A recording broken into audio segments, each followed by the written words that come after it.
Unprepared isn't scripted or edited. There are no redos, and when we screw up, it's going live. This works for our show, but it is no way to run your e-commerce business. Our partner Rewind is here to help. They will help you back up your Shopify store with automated backups of your most important data. Rewind should be the first app you install on your store to protect it from human error, misbehaving apps, or collaborators gone bad. It's like having your very own magic undo button. It's trusted by over 70,000 retailers, from side hustles to the biggest online stores like Gymshark, Gatorade, and Movement Watches. Best of all, if you reply to any of their welcome series and mention Unprepared, you can get your first month free.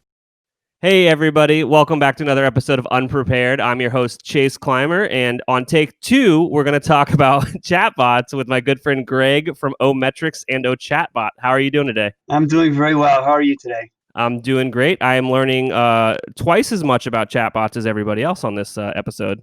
Yep. Okay. So I want to start off with defining what a chatbot is and the different types of chatbots. There's a lot of misunderstandings. There's basically 2 types of chatbots. There's conversational AI chatbots, that's the artificial intelligence, and then transactional.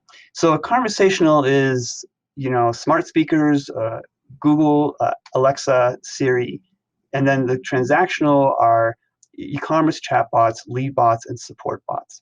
So with conversational AI, you have a broad knowledge base. They take a lot of data. There's only a few companies and countries in the world that can do this. Transactional is a very focused, specific task that they're working on. If you have an e-commerce site that sells socks, it's only going to know about socks. It's not going to know about the weather. So with lead bots are really for B2B and B2C, whether you have a dentist office or you're a roofer or you're an ad agency, and you want to qualify people and get a lead. A lead could be filling out a form, setting an appointment. So lead bots are very simple. They don't have much AI. They can't answer a lot of other questions, in other words. But they increase the lead quality because they ask specific questions which can ferret out the type of people you don't want to bother with.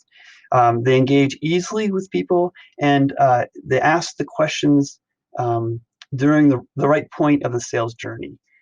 The average increase for a lead bot is 5 to 15%, unless you have a really good offer. Then it can be significantly higher. And if you're using it on a landing page, it can also work very well. The highest we've ever seen is around 45% lift. But again, it really depends on that offer. E-commerce chatbots have a lift of 15 to 35% when the customer engages with the chatbot, and that doesn't include the abandoned cart, which can range anywhere from 10 to 40% increase in revenue. What industry was that in? They were offering, it was a free course, and the whole thing was free. That's okay. Why. Yeah. I feel like that's a pretty good opt-in there, is giving someone something of value. Yeah, when you have no obstacles, they didn't even ask for an email address. It was that kind of thing. So it was gathered later in the funnel. They're very inexpensive. They're free to $35 a month. We have 80 different industry bots already set up. You just plug and go. I mean, it takes 2 seconds to set them up. Well, maybe 30 seconds. Really that fast, and you're up and running. They can also be customized, so you can ask more specific questions too. So those are lead bots. E-commerce bots are much more complex. They have AI in them that can detect if the person's upset. They can jump from conversation to conversation like you normally would. And a way to think about e-commerce chatbots is if you had a physical store and someone came into your store, a customer, and asked the salesperson, I'd like to buy a shirt. And then the salesperson is going to say, well, is it a wool shirt, or is it a plaid shirt, or a cotton shirt? And in this conversation, then the salesperson can walk over to an area where there's thousands of shirts and pick out the exact shirt the customer is looking for. That's what the chatbot does. So, the way websites have been built for so long is archaic, especially when they're very big. Because the navigation is so complex, people miss out finding stuff. And so this gets rid of that whole process of trying to find something and immediately gets exactly what the customer is looking for. It can also upsell and cross-sell by what they're looking at. It's also really good at complex products. So if you're selling a product that people have a lot of questions about, let's say if it's software and and you want to know, is it going to work on this type of OS, or if it's a tool, is it going to work on this particular nut on my engine, or whatever it is. All those kind of questions it can answer right away, and then the person's set and they purchase. Talked about upselling and cross-selling. It also does abandon cart without gathering an email address. So many systems you have to actually put your email in before you can have the abandoned cart start working.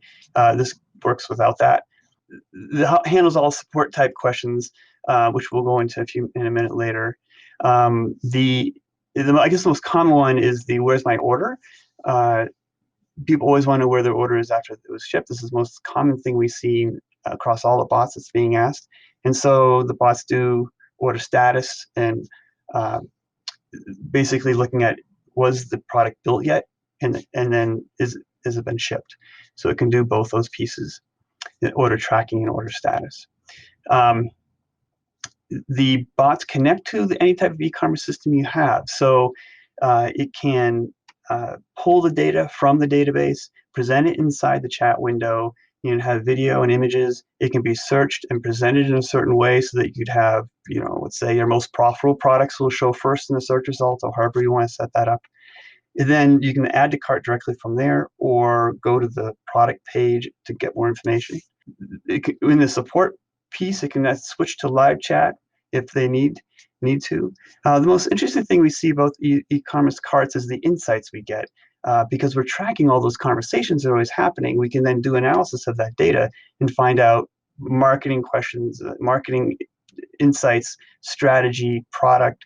So if someone, for example, a competitor comes out with a new product and someone comes to the site and asks the question, then the bot will have that information and we can realize, oh, there's someone else with a product name like this that we need to start talking about. Or if everyone's asking a question and it's something obvious to the owner of the site, they can say, geez, maybe we should have this on the homepage because everyone's always asking about it. It's becoming a hot item. That kind of information you can get from the chatbots. And chatbots costs for e-commerce, if you do it yourself, you could do it for free, but in general, about $100 a month if you're doing it yourself. It costs a little more depending on the number of amount of traffic you have and the amount of SKUs. If you want someone to take care of it and build it and train it, then it starts around $4.95 a month. So those are the e-commerce bots. And then just to clarify what training the bot is. Mm-hmm. So training the bot is you basically training the AI.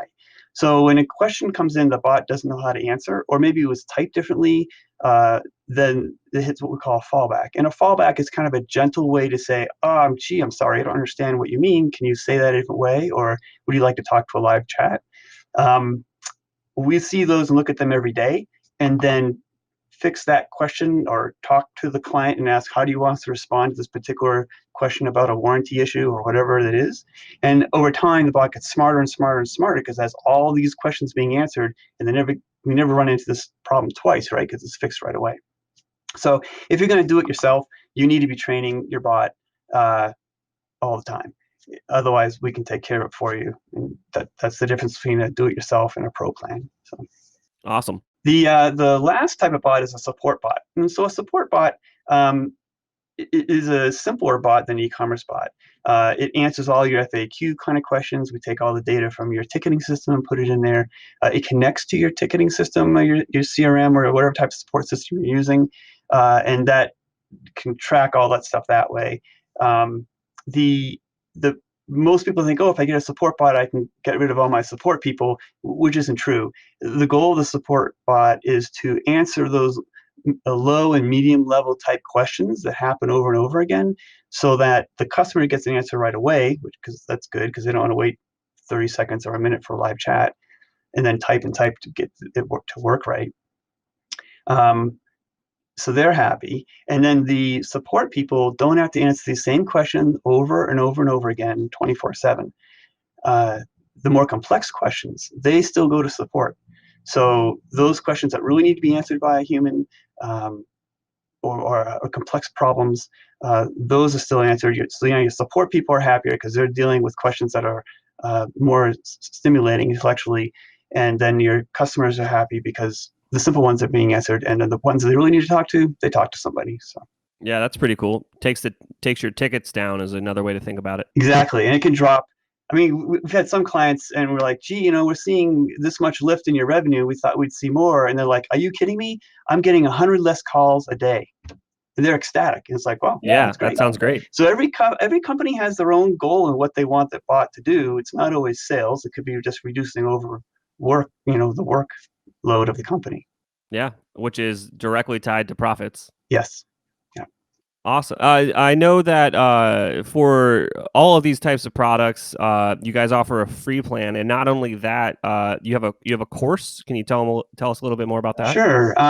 Yeah, so we have a course. It's a 9 video series, 9 lesson course on how to build a chatbot, from how to build a lead bot, e-commerce bot, reporting, how you build, train the AI, all that stuff.